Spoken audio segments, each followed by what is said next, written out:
आप सभी को रक्षाबंधन की हार्दिक शुभकामनाएं।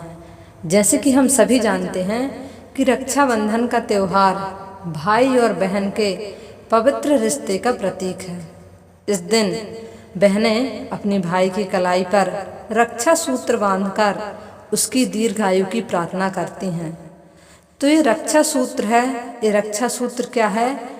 यह भाई और बहन दोनों एक दूसरे के लिए रक्षा का सूत्र बने, रक्षा कवच बने कि यदि भाई गलत रास्ते पे जा रहा है तो बहन को वहाँ पर अपने भाई को मना करना है कि देखो भाई, तुम्हारा रास्ता गलत हो चुका है, तुम इस रास्ते का जो चुनाव किए हो इसको छोड़ दो, इससे क्या होगा, तुम्हारा जीवन बर्बाद हो जाएगा। तो बहन को चाहिए कि वह अपने भाई को प्यार से, डांट से, मार से, मतलब जिस भी रास्ते से वह सही रास्ते पे आ सके उसे सही रास्ते पे लाना है।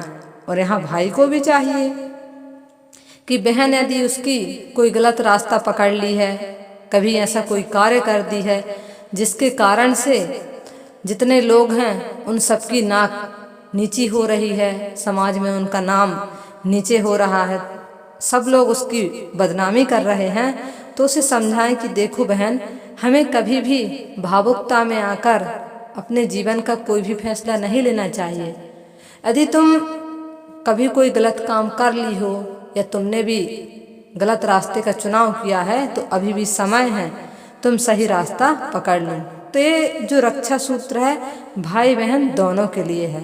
भाई उस दिन क्या करता है, अपनी बहनों को प्यारे प्यारे गिफ्ट देता है। तो गिफ्ट दे, अच्छी बात है, क्योंकि बहनों की एक चॉइस रहती है कि हमारा भाई रक्षाबंधन के दिन हमारे लिए गिफ्ट लाएगा, लेकिन वो गिफ्ट दे साथ साथ ऐसा गिफ्ट भी दे जिससे उसका जीवन, उसकी लाइफ हमेशा हैप्पी हो।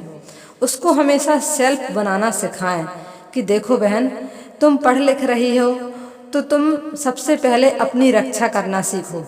जैसे रक्षाबंधन है तो रक्षाबंधन का क्या अर्थ होता है? रा मीन्स रक्षा करना बहन की, यहाँ पर दोनों एक दूसरे का लिए लेंगे। और छा मीन्स क्षमा करना बहन को, बा मीन्स बंधन से मुक्त करना। यहाँ पर भाई को चाहिए कि अपनी बहन को वह सेल्फ डिपेंड बनाए, उसे बताए कि देखो तुम पढ़ लिख रही हो तो स्कूल में, कॉलेज में, कोचिंग में कहीं कुछ भी हो जाए तो तुम ये मत सोचो मेरा भाई आएगा, मतलब अपने भाई के बाहुबल से लेकर उसके जो फ्रेंड सर्कल हैं उनके नाम से तुम कुछ भी काम करके आओ और सोचो कि भाई हमारा सपोर्ट करेगा, तो नहीं। यदि आप ऐसा करते हो तो आपका भाई क्या होगा, आपकी रक्षा करता रहेगा, लेकिन कभी भी आप सेल्फ होकर अपनी रक्षा नहीं कर सकती। तो क्या करना है, मैंने कहा कि बहन को भी सेल्फ डिपेंड बनाओ। धा मीन्स ध्यान रखना बहन का, बहन भाई का रखेगा और भाई बहन का। ना मीन्स नहीं भूलना है बहन और भाई दोनों को, एक दूसरे को। तो रक्षाबंधन में हर बहन हर भाई को इन बातों को एक दूसरों को बताना चाहिए। और यदि ये बातें नहीं बताता है तो समझिए कि हमारा जीवन अभी अधूरा है, हम असली रक्षाबंधन नहीं मना रहे हैं। अब रक्षाबंधन क्यों मनाते हैं, इसके पीछे बहुत पौराणिक कहानी है।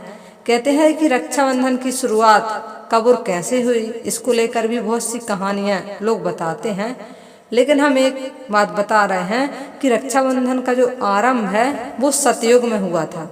तो कहीं बताया गया है कि रक्षाबंधन का आरंभ, कहते हैं एक रानी थी, उसके जीवन में जब आपत्ति आई, दुख का समय आया, तो उसने राजा हुमायूं से हेल्प मांगी और राजा हुमायूं उनकी हेल्प करने आए तो उनको राखी भी बांधी।